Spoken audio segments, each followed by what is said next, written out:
하나님께서 우리를 지키시는 분이시고 또 필요에 따라서 또 우리의 필요를 보시고 때를 따라 공급하시는 분이시고 또 당신의 그 섭리와 경륜을 따라서 우리의 삶을 인도하시는 분이시라고 하는 것을 아는데, 그걸 아는데 때때로 우리는 그것을 잊고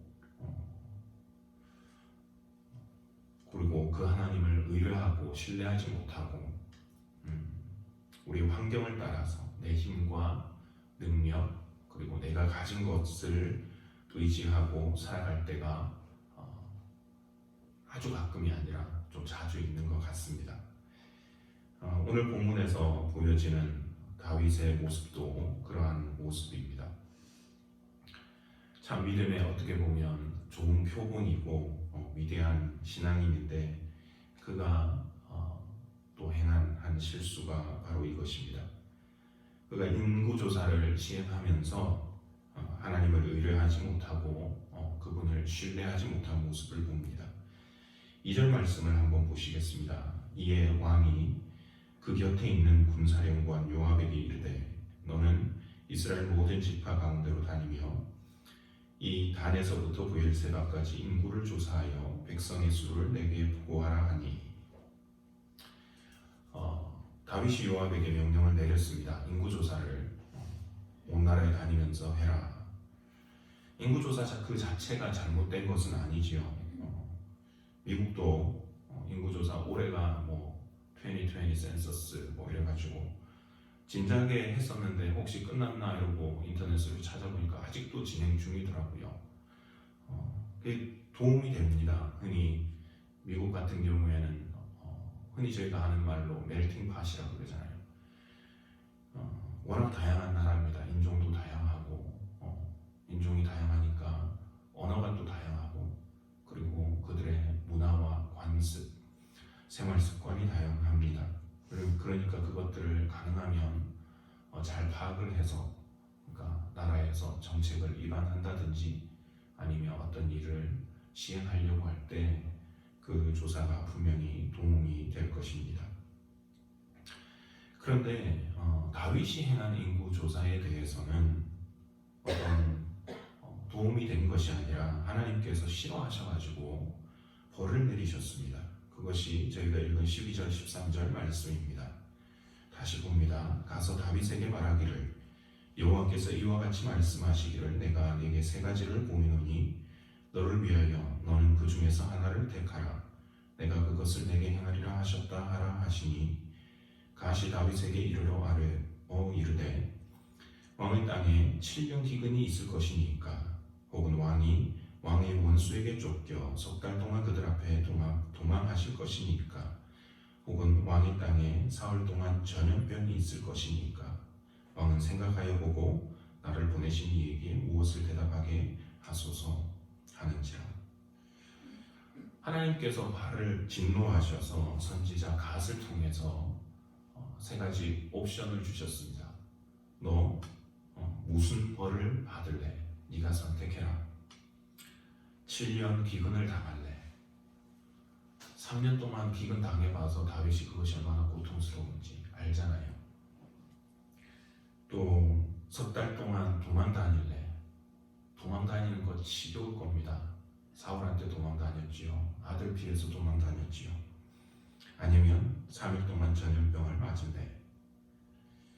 아마 다윗이 세 번째 선택한 것은 물론 하나님의 손에 자기가 맡겼다라고 하는 것도 있지만 이미 처음 두 가지는 경험해 봐서 그것이 얼마나 또 고통스러운 건지를 알았기 때문에 차라리 하나님한테 짧고 굵게 맞자 이렇게 했는지도 모르겠습니다.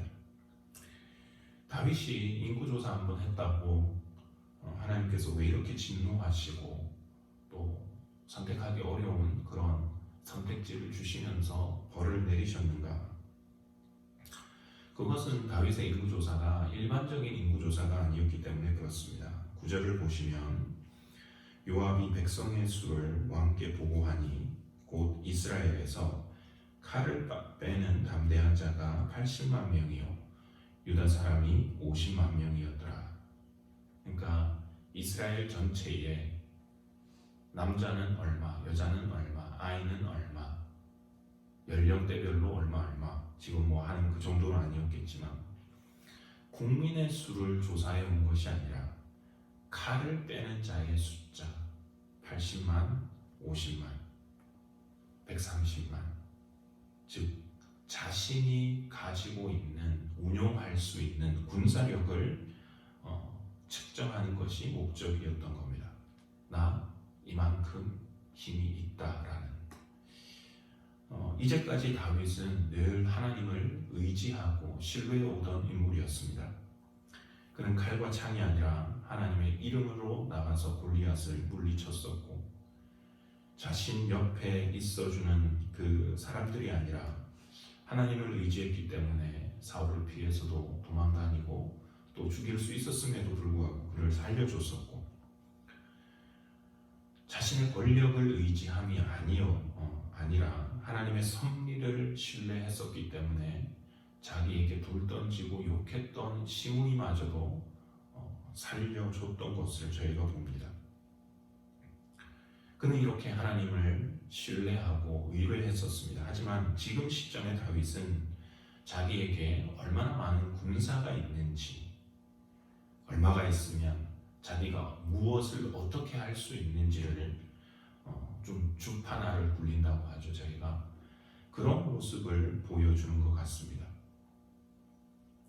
지금까지 자신을 도우셨던 하나님, 지금까지 자기가 그렇게 의지하고 의뢰하고 신뢰했던 그 하나님을 신뢰하지 못하고 자기에게 있는 군사력, 얼마나 많은 칼을 뺄 수 있는 군인들이 나에게 있는가, 그 군사를 의지하고 신뢰하려고 하는 모습, 그것이 다윗이 오늘 보여주는 문제입니다.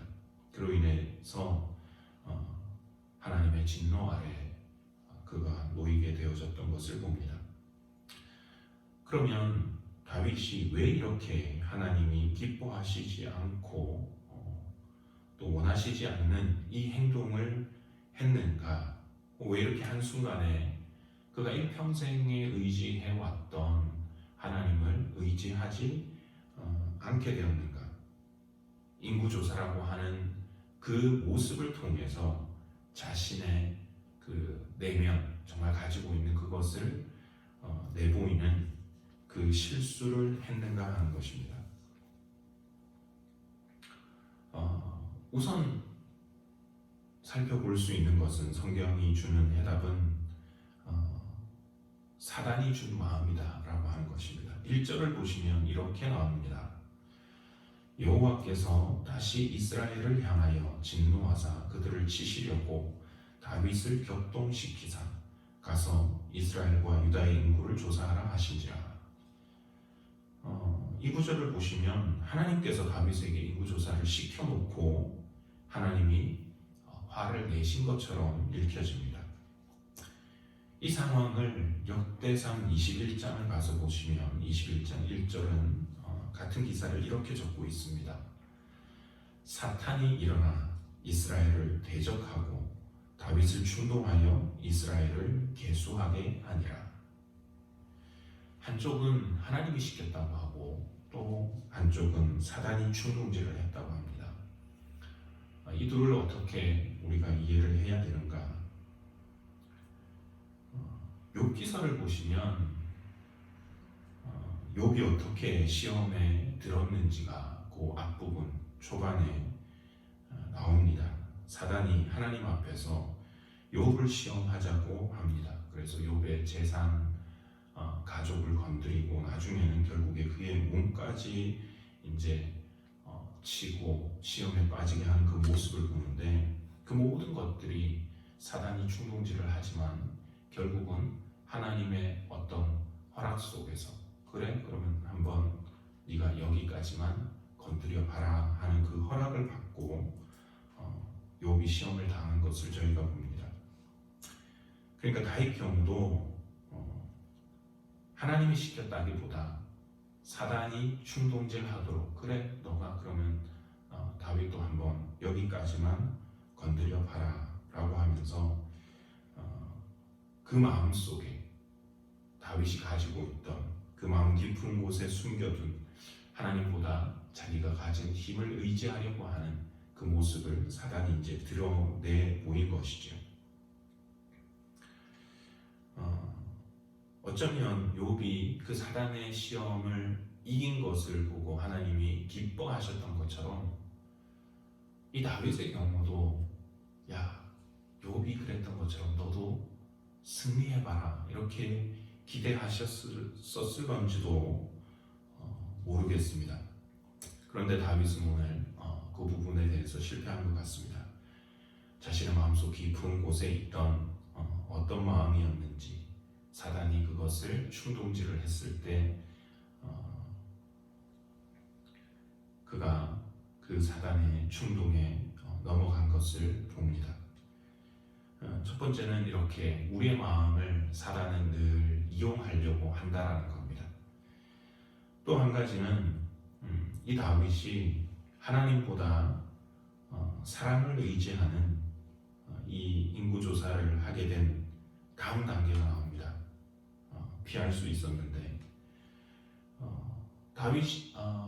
사단이 다윗을 충동질해서 안 좋은 마음을 먹은 이후에 다윗이 보여준 것은 그 다음에 주변의 사람의 조언을 그가 무시했다라고 하는 겁니다. 3절 4절 말씀입니다. 요압이 왕께 아뢰되 이 백성이 얼마든지 왕의 하나님 여호와께서 100배나 더하게 하사 내 주 왕의 눈으로 보게 하시기를 원하나이다.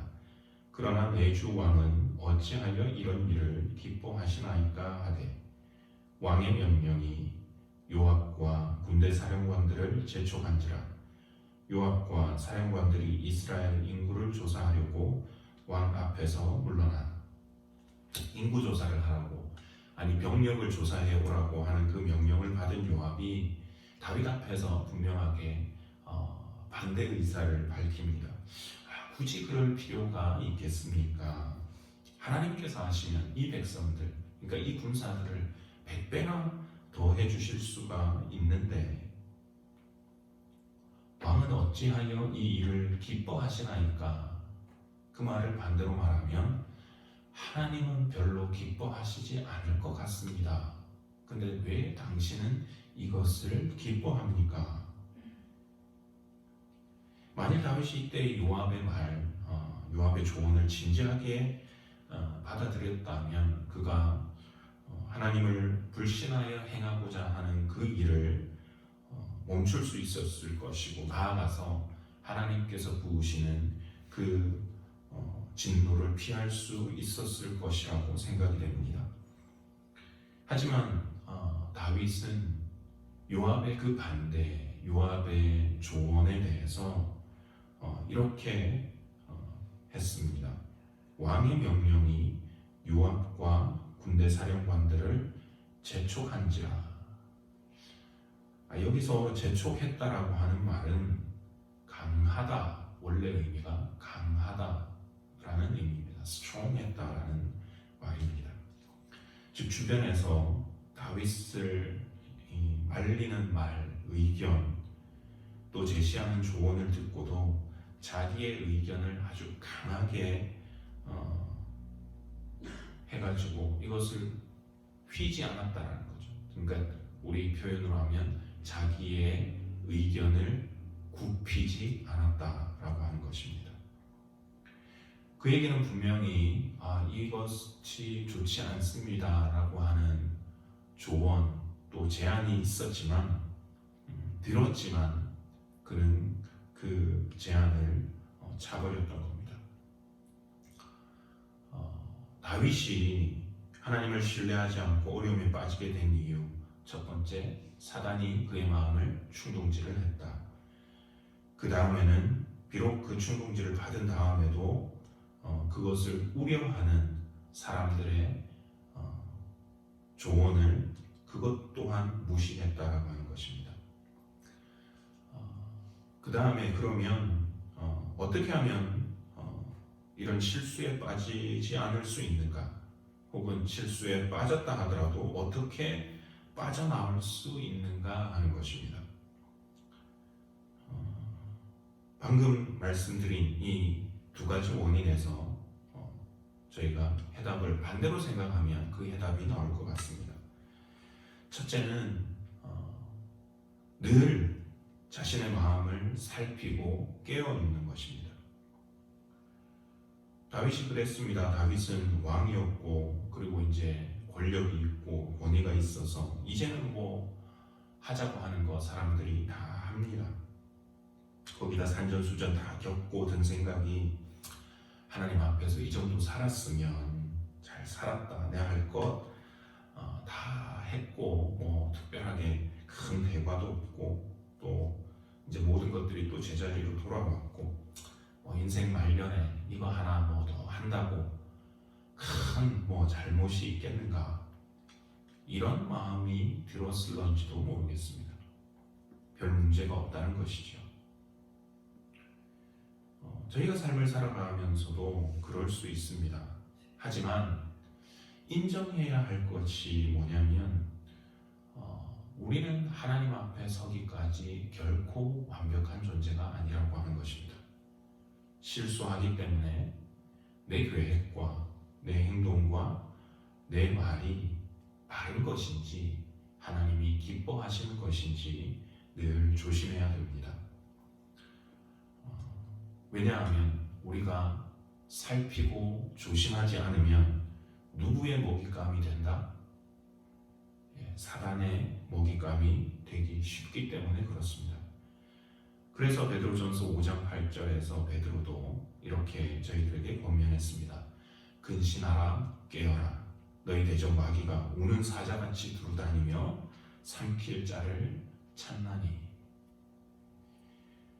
내 생각 내 마음이 자칫 잘못하면 사단의 손에 붙잡혀 가지고 하나님의 뜻을 묻지 않는다거나 하나님이 기뻐하시지 않는 것을 나는 좋은데 나는 이거 괜찮은데 하면서 하게 될 수 있다라는 것입니다. 그래서 우리의 마음이 내가 가진 생각들이 내가 하려고 하는 계획들이 교회에서 하는 많은 일들 또 의견들이 하나님 앞에 바른 것인지 우리가 늘 깨어서 점검하고 돌아볼 수 있기를 원합니다. 두 번째는 그 다음 단계입니다. 다른 사람의 의견이나 조언을 귀담아 들을 줄 알아야 된다라고 하는 겁니다. 뭐 아주 소중하게 귀담아 듣지는 못해도 적어도 정말 그럴 수 있는가? 진위의 요구, 정말 이렇게 하면 그렇게 되는가? 한 번 정도는 생각해보고 그것이 사실이라면 우리가 그 조언을 들을 수 있는 마음이 되어야 된다고 하는 겁니다. 다윗의 경우에 그랬습니다. 내가 정말 이걸 하면 하나님이 기뻐하시지 않나? 내가 하나님을 신뢰하지 않는 모습인가? 정말 하나님이 다 하실 수 있는데 100배나 더 할 수 있는데 내가 이제까지 그렇게 살아왔는데 그가 한번 돌아봤다면 말씀드린 대로 그는 그것을 멈추었을 것이고 진노를 피해서 본인이나 또 이스라엘 백성들이 그 고통을 피할 수 있었을 것입니다. 그때 다윗은 왜 요압의 말을 듣지를 않았을까요? 사실 내 스스로 내 마음을 돌아보는 것은 쉽지는 않죠. 근데 주변의 말은 정확하게 누가 얘기를 해주는 거잖아요. 의견을 왜 듣지 않을까? 왜 듣지 않았을까? 한번 생각을 해보니까 요압이라서 그런 것이 아닐까요? 그 말을 해준 사람이 요압이어서. 다윗에게 요압은 어떤 사람이었습니까? 사실은 생사고락을 같이 했지요. 목숨도 구해주기도 했고. 그런데 다윗이 참 힘들어했던 인물입니다. 어떻게 보면 이런 표현이 맞는지 모르겠지만 다윗의 뒤에서 때때로 이제 뒤통수를 친 인물이죠. 그래서 이스라엘 군대 장관 통일하려고 하는데 이스라엘 군대 장관 아브넬도 죽이고 나중에는 아마샤도 죽이고 자기 아들 압살롬도 죽이고, 그러니까 자기를 힘들게 했던 인물이기 때문에 그래서 듣지 않은 것은 아닐까. 나하고는 같이 일을 하는데 내 그룹이 아닌, 내가 믿는 사람이 아닌. 저희도 그럴 때가 혹시 있지는 않습니까? 진실을 말한다고 해도 거부하는데, 나랑 척을 쳤던 사람이라든지 나랑 별로 저 사람하고 별로 안 친한데, 그래서 우리가 보통 하는 말이 뭐죠? 나는 저 사람 말은 콩으로 매주를 쓴다 그래도 안 믿는다. 또 이런 경우도 있더라고요. 난 제가 말하는 거에 항상 반대로 간다. 물론 이런 것은 신뢰감이 상실되어졌기 때문에 나오는 문제이기도 합니다만, 말 자체, 조언 자체에 대해서는 우리가 어떠한 관계에 있던 한 번쯤은 돌아볼 수 있어야 되겠다라고 하는 것입니다. 설령 다윗이 요압과 좋지 않은 관계, 나빴던 기억이 있었다 할지라도 그 말에 대해서 한 번쯤 진지하게 돌아볼 수 있었다면 하는 그런 아쉬움이 남습니다. 세 번째, 만일 우리가 하나님을 신뢰하지 못하고 또 하나님을 떠나는 일을 했다면 마지막으로는 하나님께서 깨우쳐 주실 때 거기에 반응해야 된다라고 하는 것입니다.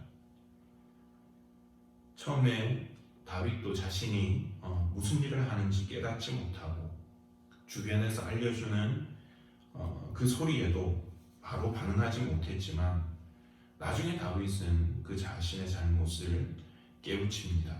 10절 말씀입니다. 다윗이 백성을 조사한 후에 그의 마음에 자책하고 다윗이 여호와께 아뢰되 내가 이 일을 행함으로 큰 죄를 범하였나이다. 여호와여 이제 간구하옵나니 종의 죄를 사하여 주옵소서. 내가 심히 미련하게 행하였나이다 하니라. 이미 물은 엎질러졌습니다. 하나님이 원하시지 않는 것, 기뻐하시지 않는 일을 행했습니다. 하지만 다윗은 나중에라도 자기가 잘못한 것을 깨달았습니다. 마지막에 하나님께서 그로 하여금 깨닫는 마음을 주셨을 때 자기 스스로 깨달았던, 아니면 다시 요압의 말이 생각이 나게 하셨던, 그건 잘 모르겠지만 하나님께서 그로 깨닫게 하셨을 때 다윗은 회개했습니다.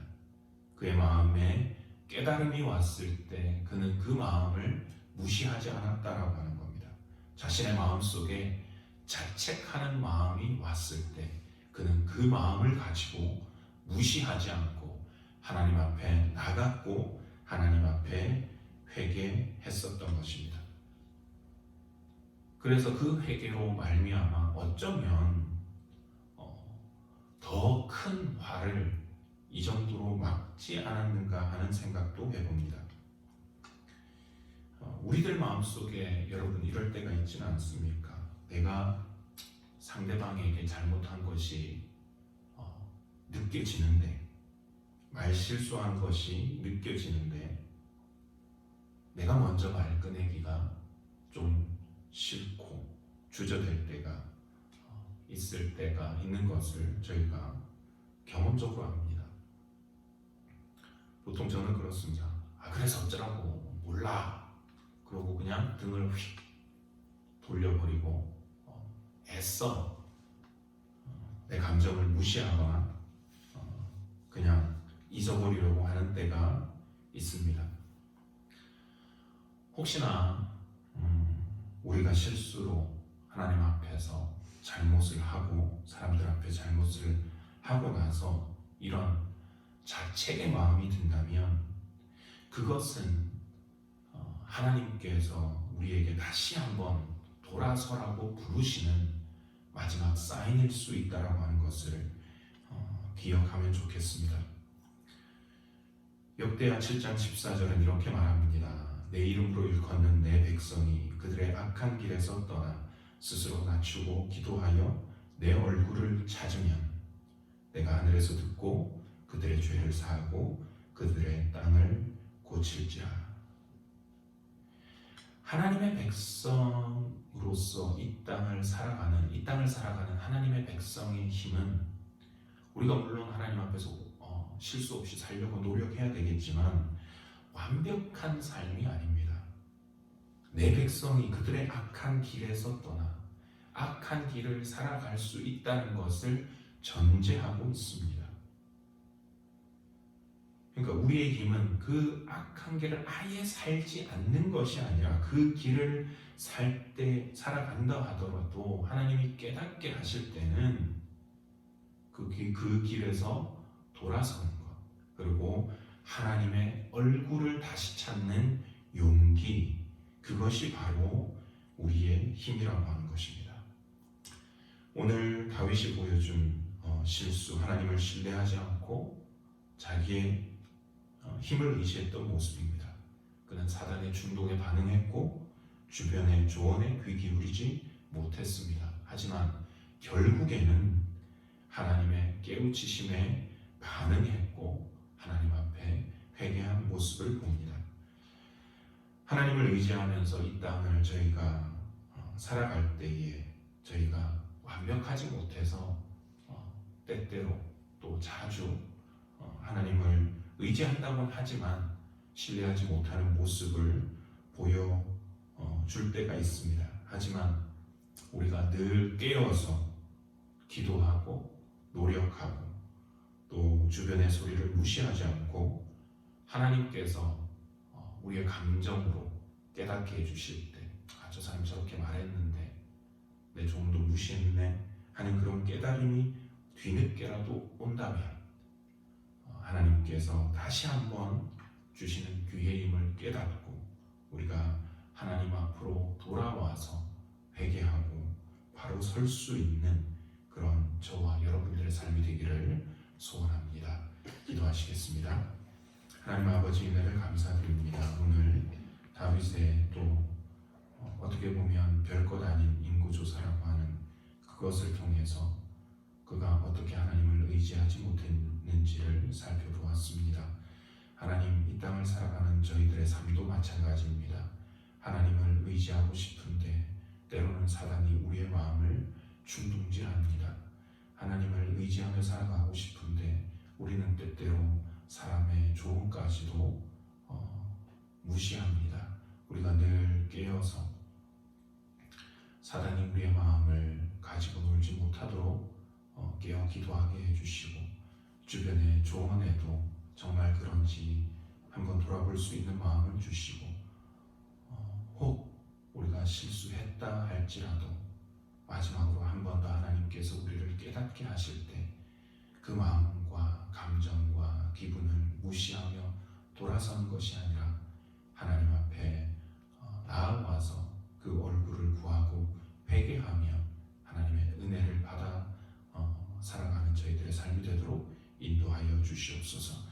남은 한 주간도 우리의 영혼과 육신을 지켜주시옵기를 원하옵고 주일날 다시 만날 때 우리가 기쁨으로 하나님을 예배하는 심령들 될 수 있도록 지켜주시옵기를 원하오며 이 모든 말씀 우리 구주 예수 그리스도의 이름으로 기도드리옵나이다. 아멘. 잠깐 제가 여러분들한테 전하는 말씀을 한 가지 드리고 기도하도록 하겠습니다. 저희 청년들 목장 모임에 대해서 여러분들 우려가 많으시다라고 하는 얘기를 전해 들었습니다. 이 모임을 계속 할 거냐 하는 그 우려에 대해서 우선은 통계를 지켜보고 있다라는 그것을 조금 말씀을 드리고 싶습니다. 확진자가 맨하탄에서 많이 늘고 있는데 그 많이 늘고 있는, 그러니까 폭발적으로 늘고 있는 연령대가 18세에서 24세까지입니다. 그리고 나머지 에이지 그룹 10세 아니면 15세까지 또 18세까지 그다음에 20대, 30대, 40대, 60대, 80대까지는 쭉 보면 거의 1명에서 2명 지금 확진자들이 몇백 명 늘었잖아요. 근데 많이 늘어야 나머지는 대여섯 명 수준입니다. 그러니까 만약에 이 증가가 연령별로 고르게 나타난다고 하면 이게 막 퍼지는 거겠죠. 근데 18세에서 24세 남자 그룹이 많이 나타난다고 하는 거는 거의 학교 안에 머물러 있는 것 같습니다. 그래서 혹시라도 이게 전파가 다른 그룹으로 된다 이러면 당연히 저희가 멈추고 온라인으로 전환을 할 겁니다. 그러니까 여러분들이 걱정해 주시는 마음을 제가 또 전달을 받았고 더 조심해서 그렇지만 저희 학생들도 있기 때문에 더 조심해서 모일 때 마스크를 쓰고 스페이스를 더 늘리도록 하겠습니다. 그리고 식사 문제에 있어서 왜 어른들은 안 주냐 하는 말씀을 들었습니다. 근데 공식적으로는 주일 친교가 없습니다. 주일 친교가 없는데 저희는 이제까지 해왔던 목장 모임을 주일날 금요일날 또 오라고 하고 주일날 또 오면 많이 오면 또 약간 위험스럽잖아요. 한번 왔을 때 하자 그래서 목장 모임을 금요일에서 주일로 옮기면서 목장 친교 식사를 하는 겁니다. 그러니까 왜 우리는 안 주냐 하시는 그 서운한 마음이 혹 있으시더라도 드시고 싶으시면 오시면 됩니다. 드시면 되고요. 오해하시지 마시면 좋겠습니다. 주일 친교는 없는데 저희가 목장 식사를 나누는 것이다 하는 것이고요. 또 한 가지는 지금 믿지 않는 청년이 식사를 하러 옵니다. 보답으로 온 시구인데 그 흔한 크리스마스 때 아니면 부활절 때 친구 따라서 한 번도 교회를 나가본 적이 없는 완전 생짜입니다. 근데 와서 외롭다 보니까 교회 문턱을 넘어서 밥을 먹으러 옵니다. 그런데 이제 전도를 하려고 사실은 했는데 다시 더 좋은 오퍼를 받아서 이제 덴버로 옮기게 되는데 그게 아마 9월 말이나 10월 초 될 것 같습니다. 그러니까 그 정도까지만 여러분들이 조금만 참아주시고 혹시라도 이 친구가 목사님 눈치 보세요. 네? 하시는 대로 하시죠. 네. 여러분들이 또 마음에 그 불안한 마음이 있으시니까 그래서 네. 우리는 목사님 지금 하시는 네. 거 정말 존경스럽고 너무 잘하시는 것 같아요. 아니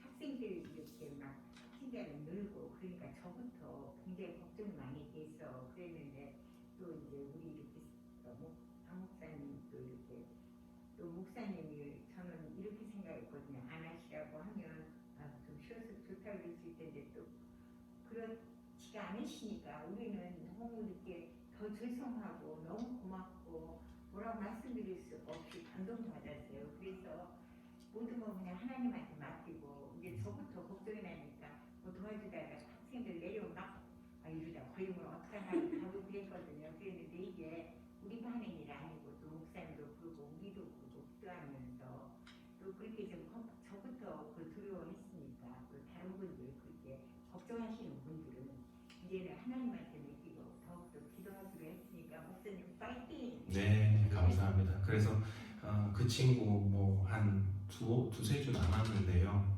그냥 벽돌 한 장 넘는다는 심정으로 합니다. 뭐 밥 몇 번 먹고 예수 믿게 될 것 같지는 않지만 지금 30몇 년 인생 동안 한 번도 교회 안 나갔던 친구가 문턱을 한 번 넘어왔잖아요. 또 하나님의 교회가 하심 속에서 그쪽 가서도 혹 갈 수 있지 않을까. 그래서 여러분들 조금 불안하시지만 더 조심해서 모이도록 하겠습니다.